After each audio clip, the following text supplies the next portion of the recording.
দেখুন আজকে করলা ভাজি করব, আর এপাশে ডিম সিদ্ধ দিচ্ছি, ডিম বোনা করব।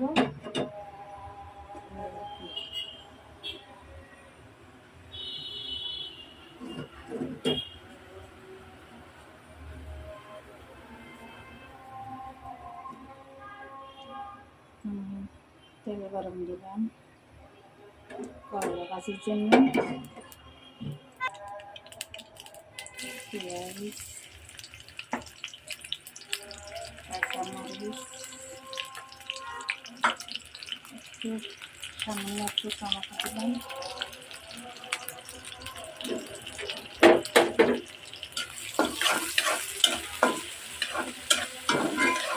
এর মধ্যে না আগুন পাকনি।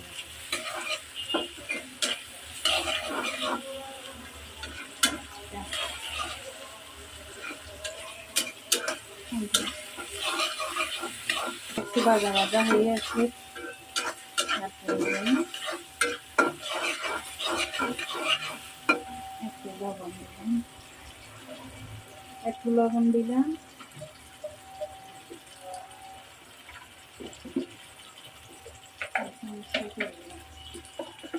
একটু হলুদের গুঁড়ো। আমি আবার করলা ভাজির ভিতরে হলুদের গুঁড়া দিতে চাই না, সাদা সাদা হইলে আমার কাছে ভালো লাগে। তারপরে একটু আলু দিলাম, তো আলুটা সাদা হলে ভালো লাগে না, একটা হলুদের গুঁড়ো মিশাইলাম। তারপরে আমি করলাটা দিয়ে দিলাম,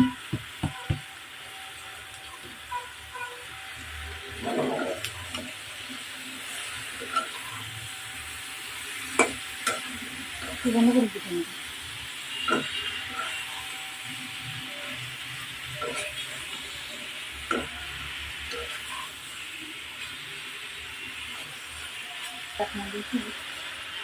ঢাকনা দিয়ে দিলাম।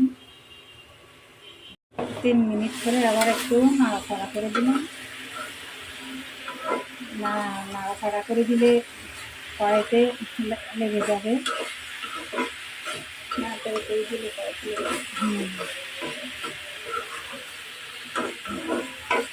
আবার একটু ঢাকনা দিয়ে দিলাম। 5 মিনিট পর আবার ফিরে এসছি। অনেকে করলা ভাজির ভিতরে জল দেয়, আমি জল দিলে আমার কাছে ভালো লাগে না। আমি শুকনো শুকনো কড়া কড়া করলে করলা ভাজিটা আমার কাছে ভালো লাগে না। এখন তো অনেকে সবুজ রাখে।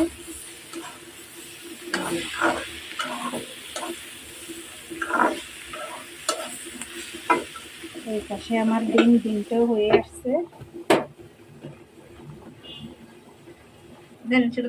ওই পাশে আমার ওই পাশে আমার ডিমটা হয়ে গেছে, করলাটাও হয়ে গেছে।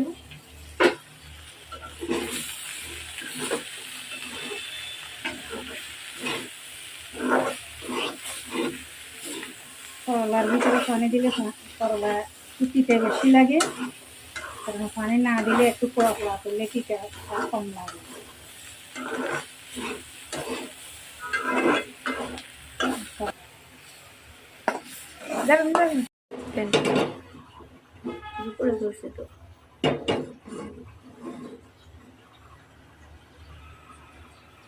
কড়াইটা শুকিয়ে নিও, পানির ভিতরে তেল দিলে তেলটা ফুটে বেশি, গায়ে পড়ে।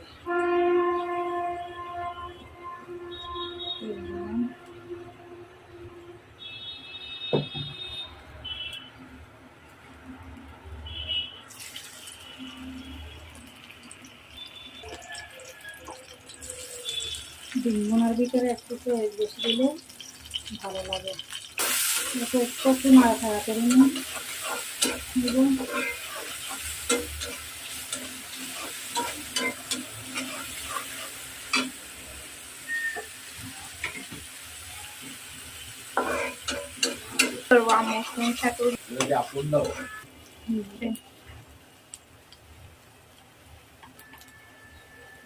রসুন বাটা দিলাম,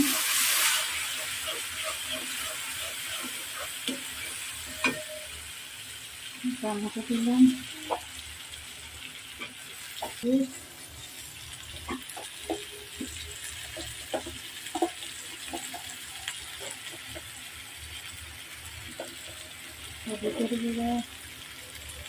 দেখ একটু জিরার গুঁড়া, একটু নাড়াচাড়া করি, একটু পানি দিয়ে কষাই নেব।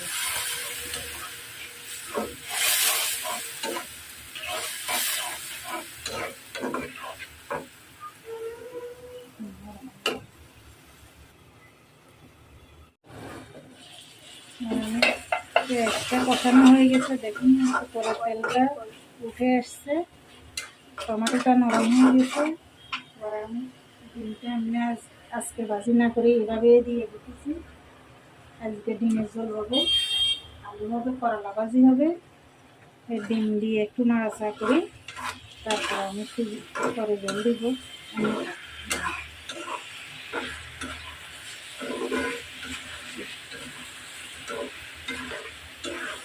আমরা নোয়াখালীর ভাষা যতই শুদ্ধ বলতে চাই, তারপরও নোয়াখালীর একটা টান আসে, যাকে কিছু মাইন্ড করবে না।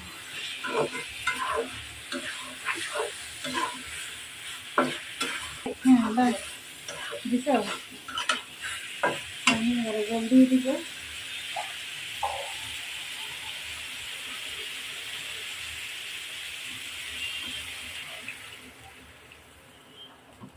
জল দিয়ে দিছি।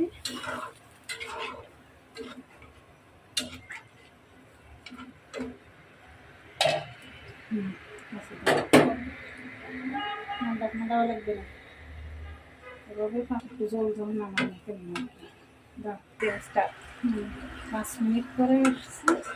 5 মিনিট রান্নার পর আমার ডিমটা হয়ে গেছে।